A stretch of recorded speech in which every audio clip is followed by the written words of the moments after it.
playing cards. I've got a collection of 50 of them with all different designs, but another thing you can do is have the same design of card but make things, three-dimensional things, all of which are very clever. Some of them are very subtle. You think, how on earth it's been made? So this is a fairly easy thing to make, because all you're doing is getting a card like one of these and just folding it like that, one there and one there, and you just put a piece at the side round there, and then makes that piece and then move round. It's about a dozen pieces it makes. The next thing to do, of course, is to see if you can make smaller size to nestle into it. And if you want to really go a little bit higher, you have to go, of course, to specialist shops that sell playing cards of different sizes. Even those are bigger than normal. That's roughly the size of these cards here. And we go on with this one here. Oops, that's the lid.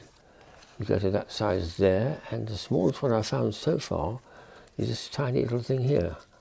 Tiny, tiny cards. What I'm hoping to do sometime is to make, this is 5, to make a 6th one here, which will be this card here. I've got a pack of those. I can't use them for anything else except this. I've got to fold it like that, put about 6 or 10 pieces together and make it a much bigger box as well, which goes inside that. That will then be a complete set of 6 sizes, all nestling in like Matryoshka dolls, which would be fantastic. I'll just put these ones back again. It's several hours of fun, this was too, but it was a completely different thing from collecting cards, which are merely just different designs of flat cards, whereas most of these are actually cards that you would use for special jobs like this, because they're very funny, different sizes as well. So that's one activity. Another activity is it's called the HyperCards.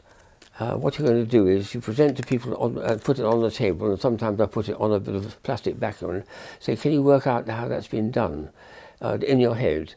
And it's not easy to see that all you have to do is do that, and that's already done. Now that's completely flat. You do a cut and turn one there like that, and one there like that, and it produces this very interesting little tab which seems to be disconnected. That was so popular that many people started inventing new versions of it. For instance, there's one here which has the same sort of idea, and it's been backed onto a piece of plastic so you can't undo it. Well, you do that, and you see that matches up. You do that, that matches up. How is that done? Well, the answer is it's been done with a card that's a cheat. It's a special type of card I got from America, and it looks like that. I've got a deck of cards like that, and another set with queens in it as well. When you do various cuts, you can then staple it there, present it to people saying, work out in your head how it's been twisted to create this shape like that. And it's because you started with a non-normal card. That was another activity I did. And then the same idea could be done with this one here. This is something you can do here. You don't need a special card for this. It looks impossible. That fits up there, that fits up right there. The answer is, just an Italian who invented this, you've actually made a cheat, because you've actually not started with an ordinary card, you've already got a letter M in it, and that then could be made into this version. That needs to be shown after you've shown a few of these other versions of the same thing, because then they're trying to work out how it relates to that. It doesn't, because there's a cheating bit here with cutting. And there's a next generation of this. You had that situation where you've got 2 tabs sticking up. Again, I've fitted this onto a sheet, and so I can't undo it to show you, but I can show how it's been made. It's made with 2 cuts like that. So what you do is you then twist it once, and it's produced that like that. Then you twist it a second time, and it's produced the 2 tabs, which is what we have there. So that's something you can do yourself. Just look at it appears in books on card cutting and so on. And it shows that with a bit of effort you can come up with some very interesting designs. That's the second activity. The third activity was a very nice idea which came out 50 years ago, where someone got playing cards and started making slots in different places in the cards themselves. The slots were a crossover in the middle, slot and cut, and a slot down the middle and 2 side cuts, and then 4 slots there. When that's assembled, and the initial assembly would be something like putting that into there, putting that across to there, putting it inside, and it's started the first stage, and then you've got to find a way of getting that onto there by quite a tricky thing to do. The thing you end up with is this thing here, where the 3 cards are orthogonally all at right angles to each other. That's quite a nice activity, and it's not difficult to do, but you really need to get from textbooks and so on. There's 3 different kinds of cuts, and then you've got to learn to assemble them.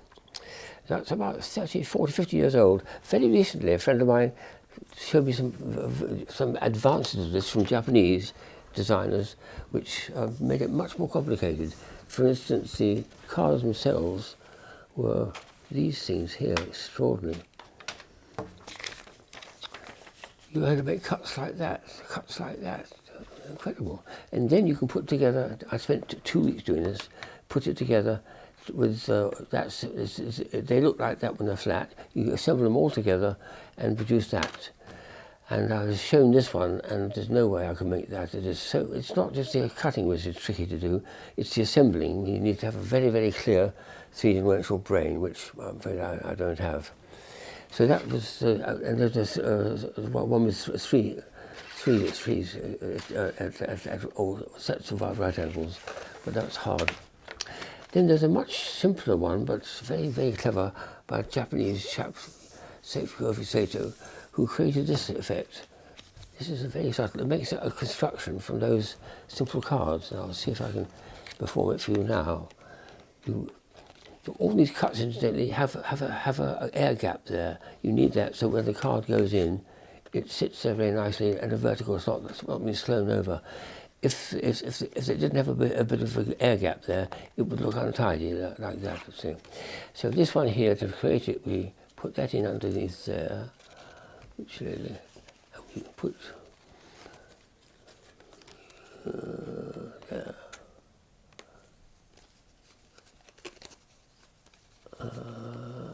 That's right, like that.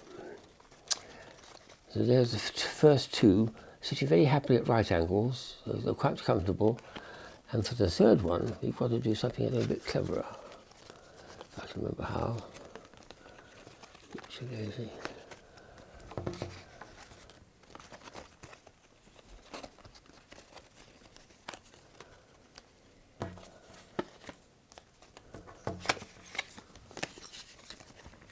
We come in here, we take this loops down here. It's better done actually with small, normal size of the cards, because then it's easier to do. But like this is a bit too tricky. I think it's going to be like that. That's it there. Come in here, underneath, bring that through there like that, take it up to the top. This one here still sits very happily at right angles to it, it's not interfered with. And the last thing you do is turn it over and lift this up in the air. And over the top. Finally I get there, and that's what it makes, with the 3 pieces all at right angles to each other, in curious cuts in it. Very, very clever to do that. It's quite easy to do with 3 pieces. It takes a bit, the last bit, as you see, is a difficult bit of assembly work. There are quite a number of these. There's just half a dozen of them, but there are dozens and dozens of very clever assembly things to do with playing cards.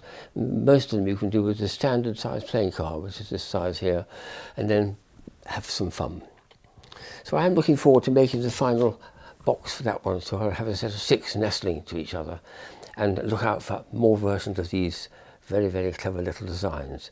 Very good for 3-dimensional geometry, and for something that you can easily get in a shop. It's just playing cards, having fun. Have fun.